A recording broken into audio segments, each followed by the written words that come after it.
12 laps again, the distance here. Let's check out the DR Motorsports starting lineup to see who starts where. Ray Sand Jr. and Amy Scott will occupy row number 1. Second row has Jake Mensch and Doug E2 in row 2. Keith Heater on the inside of row 3, Mickey Siliberto outside of him. Cody Shergatt and Darren Flowers in row number 4. Eric Wise, Brandon Getz in row 5. And rounding out the field, Jacob Simkowiak in the number 11.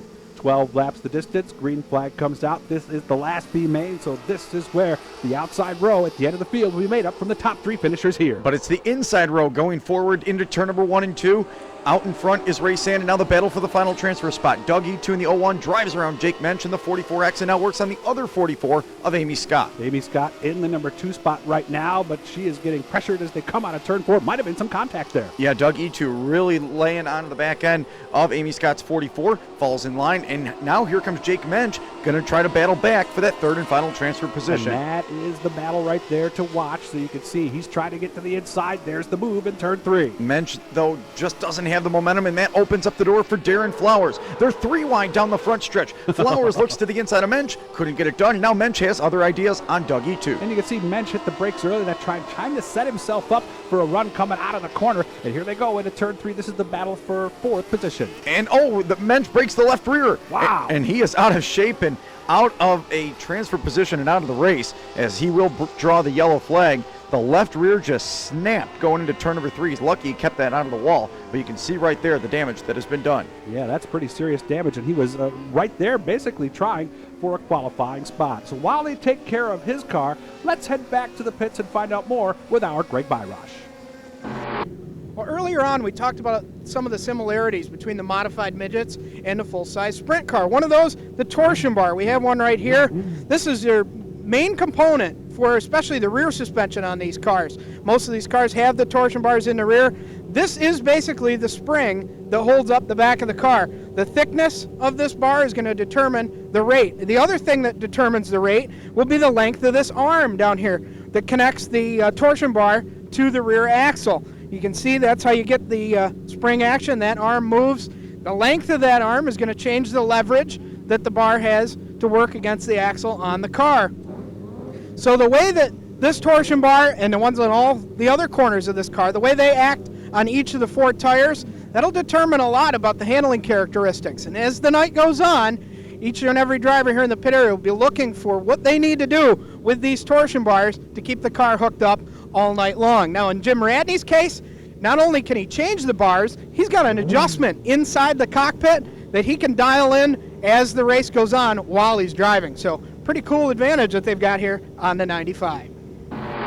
So 3 laps complete here in the B main. Thanks, Greg, for all that information that you gave us down there in the pit area. I feel like I know a lot more now, Rich. Yeah, exactly. That's how the cars sit up. Otherwise, they'd be sitting on the ground, kind of like Jake Mensch is here in the 44. And there's the replay of it once again as you just see the left end, really no warning signal from what we could see. Maybe he could feel something, just brakes, and tough break for him. Yeah, literally, because he was, like we said, he was only 1 out of a transfer spot or going for that transfer spot. So now he's going to have to watch the feature from the grandstand. That's not something you're going to fix real quick. Green flag, back out, back to racing with 3 laps complete. Ray Sand out in front very early, and Doug E2 all over the back end of Amy Scott. Looks to the inside but couldn't get it done, and now Darren Flowers sees an opening. Well, that was pretty much like what we saw in the initial start of the race. Everybody just jammed up over there. Doesn't look like Amy Scott's getting a good run through 1 and 2 on these restarts. Yeah, you see Ray Sand come off the corner, the car leaning on the right side. You want it to lean over a little bit more on the left to get through the corner, but for the way the track's been working over the course of the night, getting a little bit slicker, a little bit drier, sometimes leaning into the ground with the right rear can be more effective. And of course, it's working for him right now. You saw the lead that he had as the field pulled out of turn 2. Watch this battle a little further back through the field. Cody Shergatt looks to the outside of Mickey Siliberto. He'll take away spot number 5. Meanwhile, Darren Flowers all over the back end of Doug E2, who might have over-exaggerated that leaning over on the right side because right now he just cannot get off the corner as well as some of the others. There's the leader right there. There's second and third and fourth place. And you can see that E2, who was in that final transfer spot, starting to feel the pressure now. Yeah, and Doug E2 had a real good car. in his heat race, but slipped back. That put him in this position for the B main, and really is not able to close in any more than a car length or two on Amy Scott, and that is keeping Darren Flowers right there as Flowers gets the run off of turn number 4, and they're now side by side with 5 laps left to go. Gotta wonder what's going to happen here. Oh, he goes to the inside, gets the spot. I thought E2 might try to keep it on the outside, but he's setting him up. Oh, there's contact, and around goes Flowers. So Darren Flowers' opportunity goes away in under 5 seconds. He got into third, that final transfer spot, and Doug E2 got into the back of him.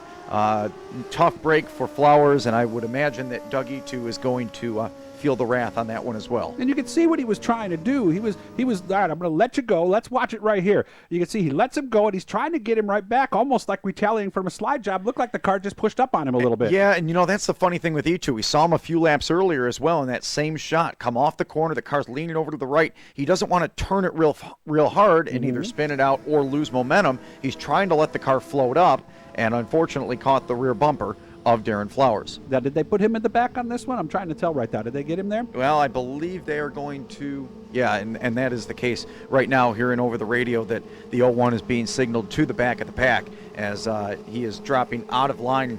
That's a good break for Cody Shergott. You can see. He knows it now. Yeah, you can tell that he is not happy with the ruling, but if you lay a fender on someone and they spin out, you're going to go to the back as well. So as quickly as some of these drivers thought they might have been out of the event, you've got the 44X of Jake Mensch, Darren Flowers, and Doug E2, all either to the back or out of the event. So 3 drivers that were right there in transfer spots, or at least battling for it, have opened up the door for Cody Shergott, who started way in the back of this. He's up to third. Now, in case you're wondering how he knows this, these do have one-way radios. Most forms of dirt racing do have that now. They can't talk to the tower, but the tower can talk to them, and that's how Doug E2 knew you got to go to the back, buddy. Exactly. They're very clear to listen to. Just go in the inside of the helmet of the driver. That way they know when there's a caution out. They know when they need to be moved to a certain position, or they know to do other things, whether it be stop for a red flag or permit them to go into the pit area. It's a nice feature that keeps drivers safe and keeps the program moving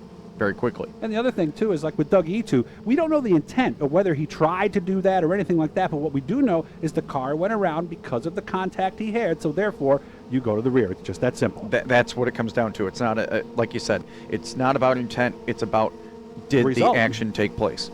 And that's just it. So a tough break all the way around. And now both those drivers who are racing for that position are at the back. And this does shake things up for the qualifying spot. Right. You got Cody Shergott in that 88, the final transfer spot right now. Mickey Siliberto, who was right behind him, got passed actually a couple of laps ago, is all over his back bumper as they restart with 4 laps remaining. Ray Sands still perfect out in front of the field. And Amy Scott just having trouble getting off at turn number 2. Maybe a little gearing issue where she just can't get the perfect gear. With these cars, the motorcycle engine, it's all about having the correct gear in your car. And, of course, we saw Cody Shergott make that pass just a little while ago. That may have been the pass to get him into the show right now. But keep your eye on Eric Wise in the number 41. He looks to the outside and runs over the right rear of Shergott. Now we'll slip back. Here comes Siliberto in the 20 back to the inside. But Eric Wise really moving his way through the pack. And that's Cody Shergott. I'm sure he didn't want to feel that on the right rear, but that gives him a little bit of a cushion now and might actually give him a chance to catch Amy Scott. You have to wonder if any of that contact was perhaps metallic that might cut the right front or the left front of Eric Wise, the right rear of Cody Shergott. They're still battling it out for that final transfer spot. They're going to check that out when they get over in the pit area too. That's the battle we're watching. Shergott's in the 88 right there. He's in the final transfer spot and trying to keep it. And that looks like it's going to be the best battle on the speedway with the white flag out. Ray Sand Jr. on cruise control on the back stretch. He was probably the quickest car not to transfer through his heat race, and he just threw his chain. Oh, no. He just lost the chain. Can he make it back to the finish? Oh, no, he's shaking it. He's probably in the car doing it. Here comes Amy Scott. She's going to get 5 for second. And Shergott gets third, and Wise gets in the show. Wow, what a finish. And what a tough break for Ray Sand Jr. 300 feet away from making it in. He throws a chain, has no way of propelling himself to the finish other than just the momentum he had, finishes in 4th. Let's meet the winner, and boy, I can't wait to hear what she tells our Greg Byrosh. Winner of BMA number 2 was Amy Scott. Amy, you got a quick car and just got to the line with that one. Yeah, it was definitely pretty surprising. Didn't expect him to shut down at the front stretch, but hey, it's racing. There you go, and working on some issues here on the car?